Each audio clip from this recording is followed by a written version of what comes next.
कौन सी ध्यान विधि लेगी करूं मैं? अभी आपकी हर विधि अपनाती हूँ, कोशिश करती हूँ 2-3 दिन, फिर दूसरी देख लेती हूँ, फिर दूसरी चालू हो जाती हूँ। अच्छा, देखिए कुछ दिन के लिए एक आध विधि रेगुलर लेके चलना ज़रूरी होगा, तो ग्राउंडिंग के लिए वो ज़रूरी होता है। या तो आप बात समझ लें पूरी की पूरी, then you don't need any technique. लेकिन इनिशियली लोगों को टेक्निक्स चाहिए होती हैं, वो भी हेल्पफुल होती हैं। तो एक कोई विधि, वो अभी 3 दिन हैं, 3 दिन में हम यहाँ जो जो चीज़ें लेंगे, ये बिल्कुल फेस टू फेस का मामला है, जो आपने सुना भी नहीं है। उसमें से आप कोई चीज़ कैच करिएगा जो आपको सबसे ज़्यादा ट्यून्ड लगे, आपको लगे कि ये मुझे सबसे ज़्यादा अच्छा लगा, सबसे ज़्यादा ट्यून्ड लगा, तो उसको ट्राई करिएगा। एक तो ये बात। लेकिन एक विधि मेरे पास है जो मैं सभी को सजेस्ट कर देता हूँ कि उसको आप प्रैक्टिस करिए, और वो विधि जैसी नहीं है, मतलब इट इज़ मोर मेथडलेस मेथड, और इतना प्रभावशाली है कि उसको अभ्यास में लाने से बहुत परिवर्तन आएंगे। जैसे भगवान बुद्ध ने विपश्यना को चुना, और वो बहुत ही विद्वान, बहुत ही पढ़े लिखे व्यक्ति थे, तो ऐसा नहीं था कि उनको विधियों का ज्ञान नहीं था, ऐसा भी नहीं था कि पीछे क्या क्या शास्त्रों में कहा गया उनको पता नहीं था, सब पता था उनको। लेकिन फिर भी उन्होंने एक विधि नहीं चुनी। ये तो बाद के जो बुद्धिस्ट सिस्टम आया, उन लोगों ने उसको विपश्यना विधि में कन्वर्ट कर दिया।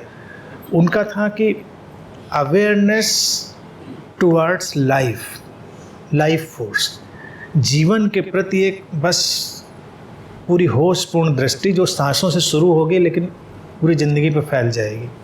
सहज था उनके लिहाज से, अभी भी सहज है, लेकिन मैंने अपने अनुभव से देखा उससे भी सहज है अपने जीवित होने को महसूस करना। इसको अगर टेक्निक की लैंग्वेज में कहें कि connecting to your inner energy field, connecting to your aliveness, अपनी जीवंतता से जुड़ना। अब अगर आप जीवित ही नहीं होंगे तो क्या सांसें देखेंगे और क्या सांसें चलाएंगे या कौन सी विधि करेंगे? तो सबसे फंडामेंटल तो हो गया अलाइवनेस। अलाइवनेस कहाँ से आती है? From the source. What is the source? Consciousness. All is there is consciousness, जो कुछ है वो चेतना ही है, and that is the source, and source is reflecting through this body mind as aliveness. यानी शरीर मन से वो जो चेतना है वो जीवंतता की तरह प्रकट हो रही है। तो आप सीधे उससे जुड़िए। आप सीधे जुड़ने के लिए ये है कि पहले बैठ के प्रैक्टिस करिए। जब प्रैक्टिस बैठ के पकड़ में आ जाएगी तो आप चलते फिरते भी उससे कनेक्टेड रहेंगे, और अचानक आपका सारा सिनेरियो बदल जाएगा। सबका बदलता है। जैसे जो अभी भी चाहे सारे लोग कह रहे हैं, जो अभी उदिता ने कही प्रेजेंस, एनर्जी फील्ड, क्योंकि यहाँ पर वो इतनी पावरफुल्ली फ्लो कर रही है तो आपको पकड़ में आ जाती है। घर में अगर वो उतना पावरफुल्ली नहीं फ्लो कर रही तो पकड़ में नहीं आएगी, बाजार में पकड़ में नहीं, पकड़ में आ जाएगी। पहले प्रैक्टिस करिए उसकी। प्रैक्टिस अपने देखिए शरीर की वार्मथ को फील करिए। शरीर का जो भी टच है आपको कहता है कि आप जीवित हैं, उसको महसूस करिए। कभी आप अपना चेहरा टच करिए, कभी केवल अपने हाथ। और देखिए किसी को पता भी नहीं चल रहा कि आप यूं ही बैठे हैं, आप पद्मासन में बैठे, सुखासन में बैठे, वो भी चलेगा। लेकिन आप आराम से सोफे पे बैठें, आप बिल्कुल किसी भी पोजीशन में बैठें, कोई भी पोजीशन चलेगी। लेकिन आपने बस सटल फॉर्म में अपने फोकस को इन्वर्ट किया, थोड़ी देर स्थिरता लाई, स्टिल हुए और अपनी अलाइवनेस को फील करना शुरू किया। जैसे ही आप अपनी जीवंतता को फील करेंगे आप स्थिर होने लगेंगे, आप अपने सोर्स से जुड़ने लगेंगे, आप अपनी चेतना से जुड़ने लगेंगे। तो जिसको पुराने लिटरेचर ने इतना कठिन बनाया था कि इसे आत्मा का अनुभव बड़ा कठिन है, इस ध्यान विधि से हमने ये चीज़ देखी कि आत्मा का अनुभव तो सबसे सरल अनुभव है। वो तो हमेशा हमारे साथ चल रहा है, नहीं तो हम हैं ही कहाँ पर। वो चेतना ही तो हमारे शरीर मन से प्रतिबिंबित हो रही है, रिफ्लेक्ट हो रही है, तो हम वही तो हैं। कठिन कहाँ है? जब कोई कहे कि हमको बहुत कठिनाई है तो कोई पूछेगा कि इसको कैसे अनुभव करें, कोई पूछेगा वो कहाँ है, कहाँ है, वो सब कहीं है, जहाँ भी जीवन है वहाँ है। तो अपने से शुरू करिए, अपने से शुरू करने के बाद उसको थोड़ा फैलाइए। फिर अपने लव्ड वन, अगर पेट है अपना, वो पेड़ पौधे, उनके साथ होइए। आपको उनके साथ होने की खुशी क्या है, यानी कि आपका कोई लव्ड वन है, उसकी खुशी क्या है? अलाइवनेस। आपको मेरे पास आने की खुशी क्या है, मुझसे मिलने की खुशी क्या? अलाइवनेस। अगर मैं यहाँ पे मुर्दे की तरह मम्मी फाइट बैठा होता तब आप थोड़े ही आते। हाँ, मम्मी देखने आ सकते थे कि लखनऊ में अच्छी मम्मी रखी हुई है, लेकिन उस मम्मी को देख के मज़ा थोड़े आता, क्योंकि मम्मी बात नहीं करती, जवाब नहीं देती। आप सारी पट्टियाँ उसे खोल कर रखते, लेकिन वो कोई जवाब थोड़ी देती। लेकिन अभी आपको अच्छा लगता है क्योंकि आपको रिस्पांस मिलेगा। आप जब मेरी तरफ देखेंगे तो मैं भी आपकी तरफ देखूंगा, और आँखों में ही तो जीवन बहता है। हर आँख में जीवन अलग अलग मात्रा से बहता है। तो ये सब सेलिब्रेशन ऑफ लाइफ है, जीवंतता का उत्सव है, जो अलाइवनेस है उसका।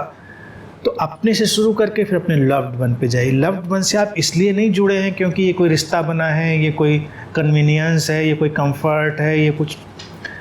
जीवन से जुड़कर खुश है, जीवंतता से जुड़कर सेलिब्रेट कर रही है। कॉन्शियसनेस के साथ मिलकर, चेतना से मिलकर अलग अपने उत्सव में। तो आप उनके जीवन को अपने, अगर कोई पेट है तो उसके जीवन में जा सकते हैं। आप देखें, जब वो आपकी आंखों में देखता है, जब आप उसको छूते हैं, फिर वही पेड़ पौधे फूल, फिर तो धरती चट्टान, फिर तो सब तरफ आप फैल जाइए। तो अपने से शुरू करके फिर आप हर जगह फैल जाएंगे। फिर आप वॉक भी करेंगे, चलेंगे भी, तो एक अलग ही क्वालिटी है, एक अलग गुणवत्ता है, वही मेडिटेटिवनेस है। तो आजकल मैंने इस बात पर जोर देना शुरू किया है कि we don't need meditation, now we need मेडिटेटिवनेस।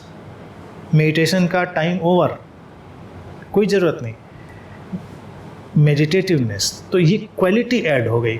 शुरू तो आपने किया, लेकिन मेथड जैसा हुआ नहीं। थोड़ी देर के बाद क्वालिटी ऐड हो गया, आपने पानी भी उठाया। तो पानी क्या है? अलाइवनेस, एलिमेंटल अलाइवनेस, वही जॉय है उसका, नहीं तो कुछ भी नहीं। तो वो आपको हमेशा रूटेड, सेटल्ड, पीसफुल रखेगी। और जिस दिन ये अनब्रोकन हो जाएगी, यानी किसी भी तरह से ये खंडित नहीं होगी ये चीज़, then you are enlightened. So practice this. ये हार्मलेस टेक्निक है, टोटली हार्मलेस।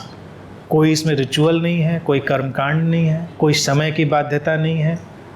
और ये उन लोगों के लिए भी बहुत बढ़िया है जिनके घरों में मेडिटेशन को लेके विरोध रहता है कि अब देखो ध्यान में बैठी हैं, ये तो साध्वी होकर रहेंगे, ये तो साधु हो जाएंगे।